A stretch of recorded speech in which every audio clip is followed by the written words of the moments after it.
Sinigawa ni Kiko Pangilinan si Robin Padilla, Senator Robin Padilla. At ito namang si Senator Ping Lacson, nagtampo raw kay Legarda. Ayon doon sa interview, siya sumagot doon. In-interview siya nung media. Sabi niya, nagtampo siya kay Loren Legarda, kay Senatora. So pag-usapan natin yan. Unahin lang natin itong si Kiko at si Robin. So bago tayo mag-umpisa, paki-like and share, then paki-follow na rin ang aking TikTok at YouTube. Sa ngayon no, ay nasuspend yung aking Boss Choyang Facebook. Hindi ko alam kung bakit, anong naging problema. Nasuspend at hindi ko magamit, hindi ko mabuksan.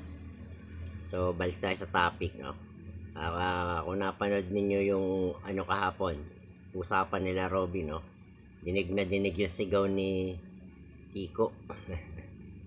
Hindi ko alam kung bakit gano'n ang trato niya kay Robin.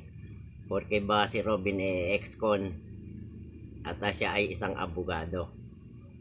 Nakakalimutan yata ni Senator Kiko na itong si Robin 20 million ang bumoto, mahigit.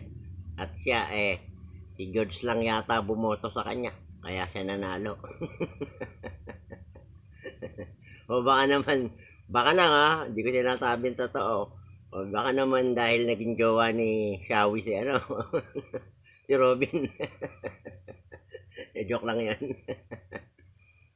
Sinigawan niya kasi, kaya kung napanood niyo yun.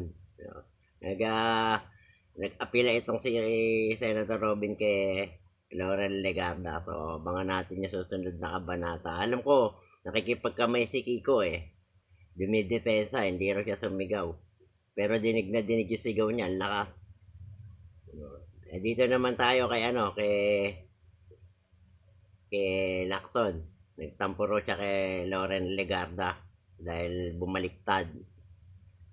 Senator Lacson, si Senadora Legarda po ay isang ina.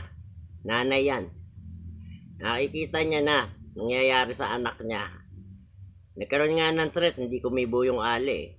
Kaya lang, nagsasabi na ng totoo yung anak niya, lumalabas, nagsisinungaling yung anak niya. Nanay yun no? Hindi dahil sa mag-ina sila, kaya siya pumapabor. Ang inaano niya ron, bakit nga naman hindi iniimbitahan yung mga binabanggit ng anak niya? Ayaw niya nga makialam sa tingin ko hanggat maaari dahil anak niya yon. Ayaw niya siya magsusog na patawag natin yung sinasabi ng anak ko. Magiging conflict pa sa kanilang mag-ina yun, conflict of interest pa yon. Kaya hindi siya nagsasalita tungkol doon sa mga ng anak niya. Ito pang Goma, si Goma naungas na sasapakin daw yung si Leandro Leviste na kumando sa social media, popoksain daw. Oy Goma, kaya ka napopoksan ni Robin Laki-laki mo, tuklaw. Napoksa ka tuloy ni Robin nung araw Napanood ko yun Magiging professional kayo. Kung ano yung sinasabi ng kakampi nyo, kasamahan nyo, tanggapin nyo. Nasa plenaryo kayo, may mga immunity kayo, parliament yan Sabi ni Lacson, ito pa isang sinabi ni Lacson. No? Usual daw ang nangyayari dyan pag nagpapalit ng presidente 12 noon, pumupunta yung 13 na pupunta sa Senate President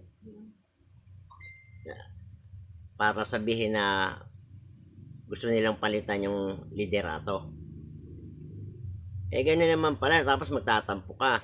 Nung ginawa ni Soto na papasokan niya yung NBI dyan at i-entertain niya, pinakain para sa opisina niya, yun yung report ni Sosa at saka ni si Matibag mismo nagsabi na may permiso sila kay Soto. Nasilip ni Lacson yung hindi nangyari na dapat pupunta yung 13 kasi hindi nangyari yun wala nga namang sabihin nila yun nga pinaghandaan nyo yung pagdating ni Bato alam nyo darating si Bato, alam nyo na yan na magkukodeta. Kung hindi nyo alam yan, yung sinasabi nyo wala kaming alam, Eh bakit umaga pa lang nandyan na yung NBI? At sa araw pa mismo ng session, sa unang araw pa ng linggo, dumating yung NBI.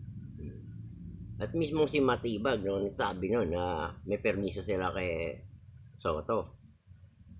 Di tinrader ni Soto ang buong Senado dahil hindi niya sinabihan yung mga kasamahan niya na kanina dito NBI, sana man lang gano'n, di ba? Hindi niya ginawa yon. Kaya bago ka magtampo, Mr. Period, kaya ka binabasag ni Marcoleta eh. Macho ko, lalaki din po ako, period.